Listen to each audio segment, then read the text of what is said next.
everyone, happy Easter, and today I'm going to show you how I made these cute little Easter bunny cakes with the help of a very, very special guest. My nearly 3-year-old granddaughter Ivy joined me in the studio this week to show you exactly how easy it is to make these cuties at home. I hope you enjoy.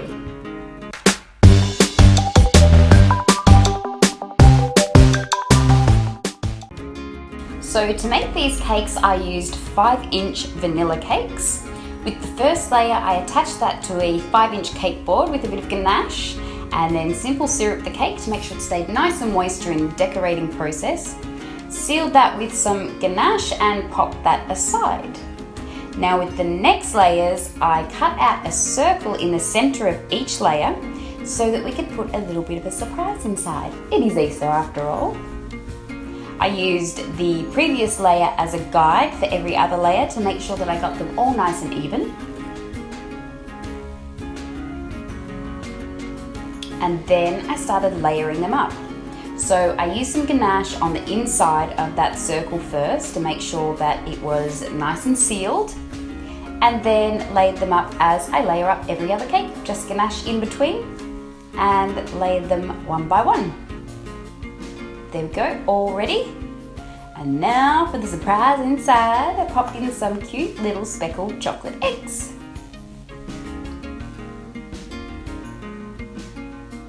I cut off a small slice of one of the circles that I cut out from the middle of the cake, just to make a little lid and to seal it all in, and then covered the top of the cake with some chocolate ganache, popped another 5-inch board on top as my guide, and began ganaching the cake as I do with all my other cakes.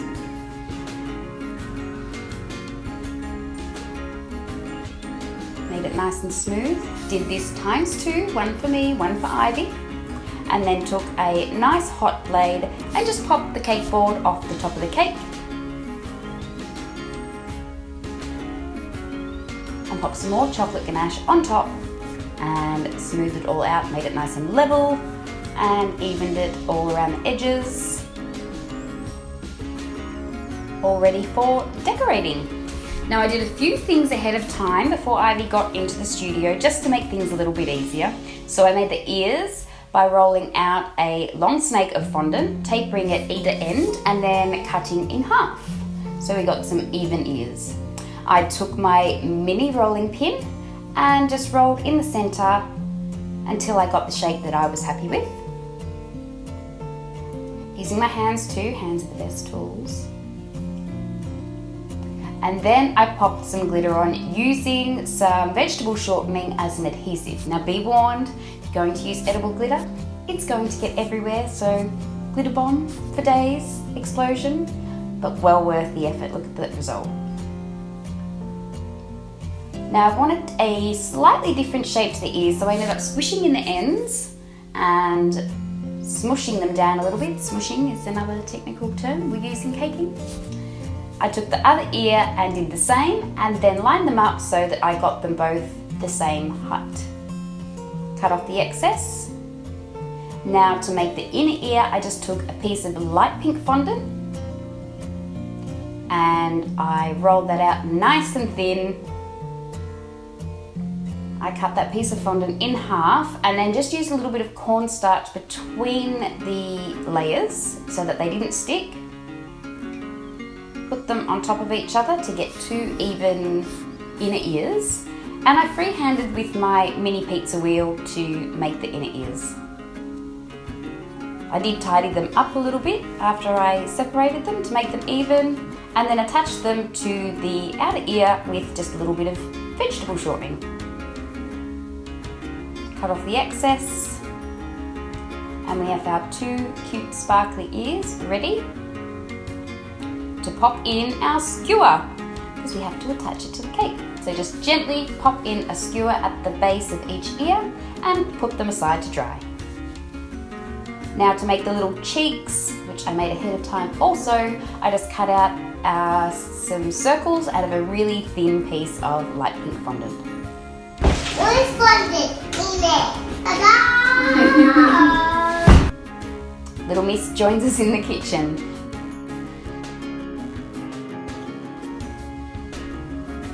You got clean hands? Yeah. You sure? No. Yeah. Let me do it too. Of course. Let me do it. Let me do it now.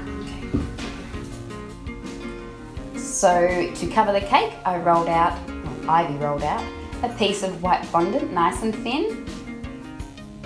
We need some smoothers. I need to Do you know where the smoothers are? Here. Here. Very good. Here.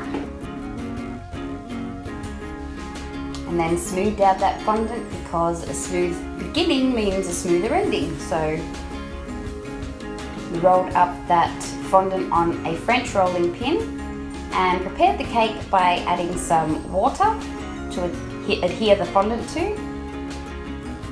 Rolled that fondant over the top of the cake and started to smooth. She sure knows what she's doing, this kid. Super. Hey, Mom. See, lift up and rub. She knows how to cover a cake at 2.5 years old. Cut off the excess fondant and then pop any air bubbles that we had in the fondant. Let's do this. And then we're ready to decorate, obviously. To make the eyes, we rolled out a piece of black fondant into a long cone shape and did that twice. And then attached those eyes with a little bit of water to the cake.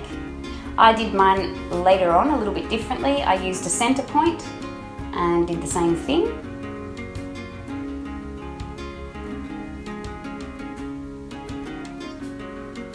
A little bit off center, but it did work. And then used some other very small pieces of black fondant and attached them as the eyelashes.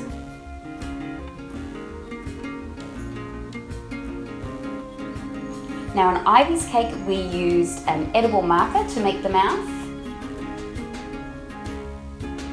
And on my cake I went a slightly more difficult route, but I like the way it looks better. It's just personal preference. I just rolled out a very, very thin piece of black fondant and made the same shape, attaching that to the cake with a little bit of water.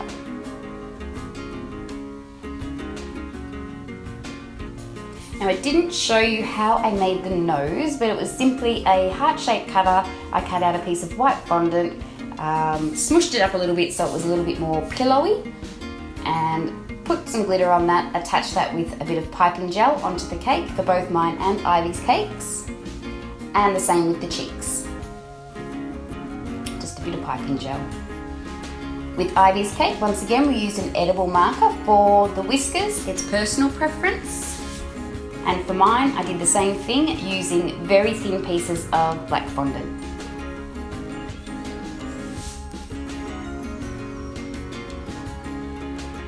A couple of little dots next to the nose, which we did on both cakes.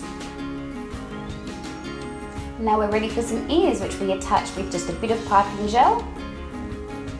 Yay! You put a crown on and attach the little crown with a little bit of piping gel as well. I didn't show you how I made the crown either. I'm a terrible, terrible instructor. Rolled out a little bit of white fondant for his fluffy bunny tail and indented that with just an open star piping tip. Attach that with a little bit of piping gel and what did you make? A bunny. It's a bunny cake. Ta-da! We have Easter bunny cakes with a surprise inside.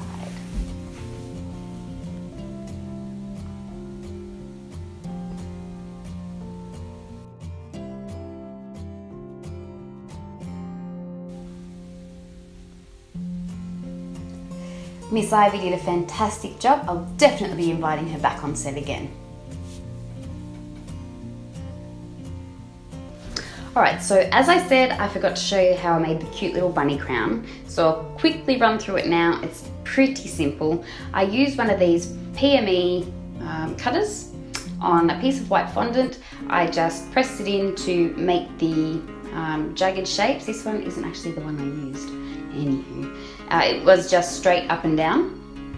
I cut that out, rolled it into a little loop around the size of my finger, and then set that aside to dry. Rolled up some tiny little balls, put them on top, and then glitterized that with vegetable shortening like I had with the ears and the nose. So that's how I made the crown. Very, very simple. So as you can see, these Easter cakes are super, super easy to make with the kids, my way, Ivy's way, whichever you prefer, it's personal preference. If you do give this a go at home, I would love to see your creations. Just post photos over on my Facebook page, and that would just, well, it would make my Easter, that's for sure. Also, while you're here, leave a comment below about what other cakes you would like to see me make in the future, because I love knowing what you want to see. Also, if you could like and subscribe and hit that notification bell so you don't miss out on any of my future videos, that would be awesome. Plus, don't forget to check out my other videos while you're here. Thank you so much for joining me once again. Happy, happy Easter. I will see you next week. And until then, go get your cake on. Bye.